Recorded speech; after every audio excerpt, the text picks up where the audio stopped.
BPL নিয়ে বড় অনিশ্চয়তা। চলতি বছর দেশের সবচেয়ে বড় ফ্র্যাঞ্চাইজি টি-20 আসর মাঠে নাও গড়াতে পারে, এমনই আভাস দিয়েছেন বিসিবির সভাপতি তামিম ইকবাল। সমকালকে দেওয়া একান্ত সাক্ষাৎকারে তামিম জানিয়েছেন বিপিএল বন্ধ করে দেওয়ার কোনো ইচ্ছা তার নেই, বরং টুর্নামেন্টটিকে আরও গোছানো ও গ্রহণযোগ্যভাবে আয়োজন করতে চান তিনি। তামিম আরও জানিয়েছেন এবছর নাও হতে পারে বিপিএল। আমার ব্যক্তিগত ইচ্ছা বিপিএলটা গুছিয়ে করা, যেখানে খেলা নিয়ে আলোচনা হবে, হার জিত নিয়ে কথা হবে, টাকা পয়সা নিয়ে নেতিবাচক খবর হোক সেটি আমি চাই না। তামিমের মতে বিপিএল ফ্র্যাঞ্চাইজি টুর্নামেন্ট হলেও বিশ্বের কাছে এটি বাংলাদেশেরই টুর্নামেন্ট, তাই এর ভাবমূর্তি রক্ষা করাটা বিসিবিরই দায়িত্ব।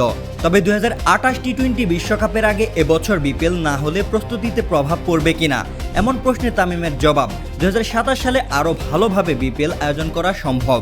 পাশাপাশি দেশের অন্যান্য টি-20 টুর্নামেন্টও রয়েছে।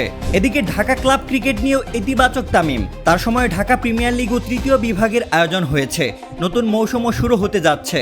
দ্বিতীয় বিভাগের খেলোয়াড়দের আর্থিক সহায়তায় বিষয়টি আলোচনার মাধ্যমে সমাধানের আশ্বাস দিয়েছেন তামিম। অর্থাৎ বিপিএল নিয়ে এখনও চূড়ান্ত সিদ্ধান্ত হয়নি, তবে তামিমের কথাই স্পষ্ট, এবছর না হলেও আরও গোছানো ও বিতর্কমুক্ত বিপিএল আয়োজনেই নজর বিসিবির।